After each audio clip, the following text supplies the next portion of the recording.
Okay, so today I've got a 40mm master lock. You can see the bitting on the key here. 1, 2, 3, 4 pins. So it looks pretty nondescript. Plastic case feels kind of cheap. So what we're going to do is we're going to single pin this thing, and then I'm going to show you how easy it is to rake this particular lock. And I'm sorry for the focus issues here.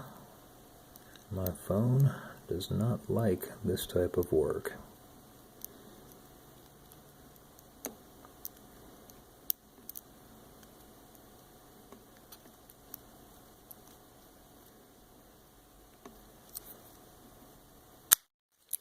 Okay, and so that's an unlock using a single pin technique. I'm going to now switch gears here and move on to a half diamond rake. Yeah, hard to see. Eventually we'll get a better video system going on here. So,